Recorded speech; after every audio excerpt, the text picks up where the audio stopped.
Hey, what's up guys? Morey Croson here, and today we're going to be going over my 5 best tips to help you in improving your speed, and we'll start the video right now. This is the newest edition of the Performance Lab.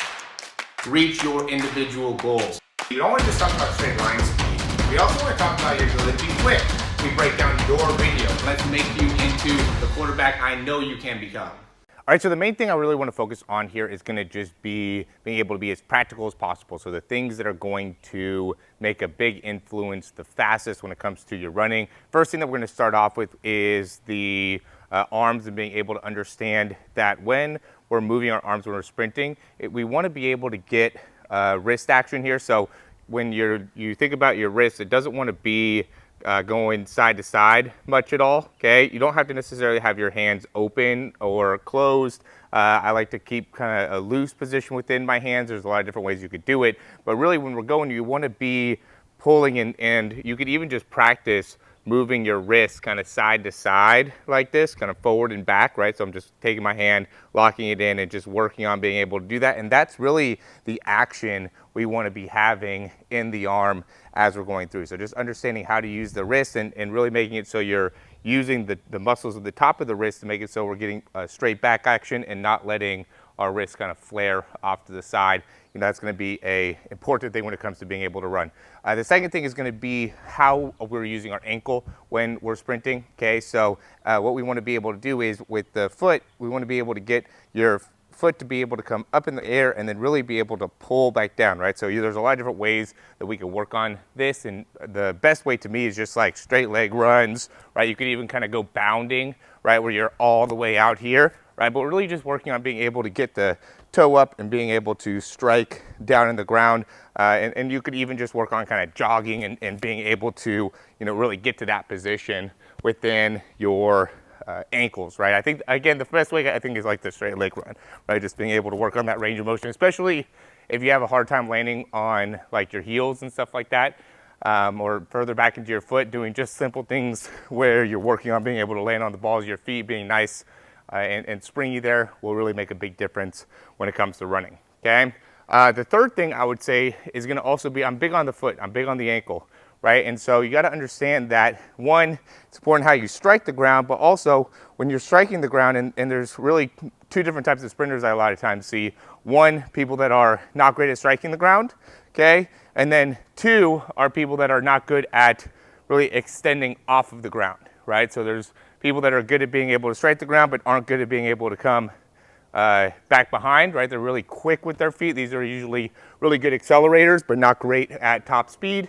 And then I also see a group of people that are really good with, or not really good, but they more rely on here, right? So they land too far back in their foot and then really try to push off a ton there. Okay, so that would be, for that type of person, the straight leg run, landing more on the front part of the foot, understanding your foot strike is going to be more important for you to be able to work on and improve, okay?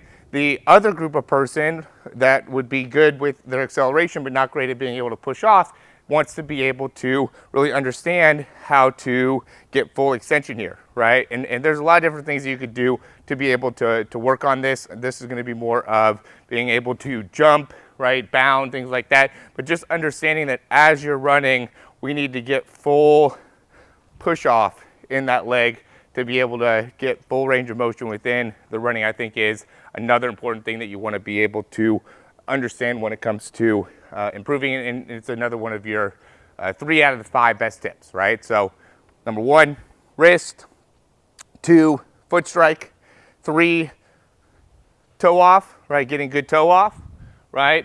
Number 4 is going to be when the foot comes off the ground, how we're able to cycle the foot back through, okay? So once this foot comes off the ground, we want to be fast with the knee bend, okay?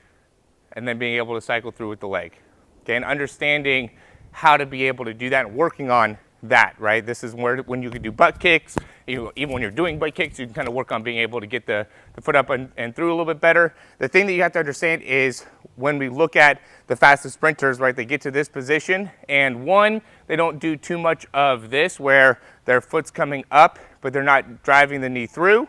Okay, so as soon as this foot comes up, you want to be able to be fast at driving the knee through, but we also want to be able to get as much extension as we can here. So as we're bending the knee, we're getting a 90-degree angle from our foot, from our hip down to our knee, and having really maximum height with our foot with that simultaneously. Okay, so what that means is that while our foot is coming off the ground and we're not getting this excessive range back here, right? So we're not being too long with our foot, but we also need to be very fast in driving. So essentially we're talking about knee drive there, but just because we're getting our knee through doesn't mean we want our foot low. I see a lot of people that end up having their foot low with their backside mechanics. We want to be able to get a good height within the foot and be very efficient in how our foot comes off the ground and being able to not limit the action of coming back horizontally with our knee.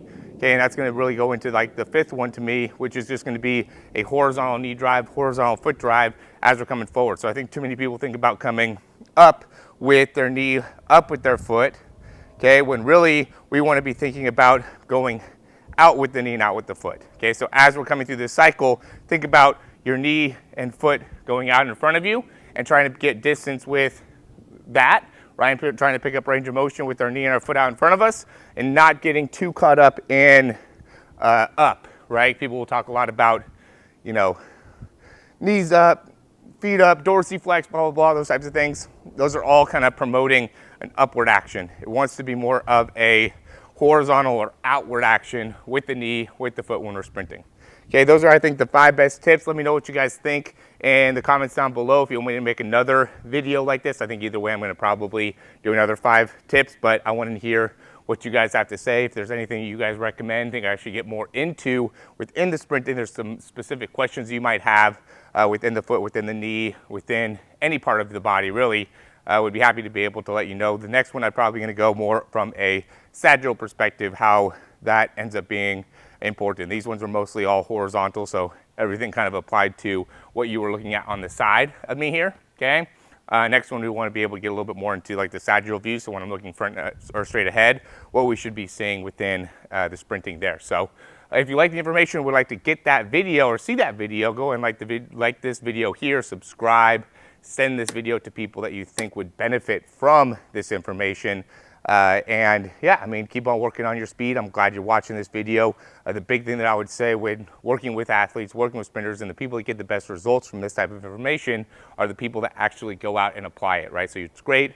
You're watching this, you're doing the research. I love that, but there's a lot of people that I think watch videos like this or spend too much time watching videos on YouTube rather than getting out there and really working on your overall mechanics. If you are smart or you have a good understanding, you know, I'm always big on working smarter, not harder, right? But that doesn't mean that we can't have hard work or we don't need to put in hard work. We got to be able to put in hard work, and that's really what's going to take you from where you are today to really being able to maximize your speed, is taking the mentality and the information that you're getting here within this video and applying it by actually getting out there and running. So if you're watching this still, get up out of your chair, get up from wherever you are, start to apply this information right now, today. That's the one way to get faster. If we're going to talk about 6 things, that would be the one that's the bonus one here to end the video. So again, like the video, subscribe, check out some of the things we have in the description down below in terms of programs, options for you for improving, working on your technique, things like that.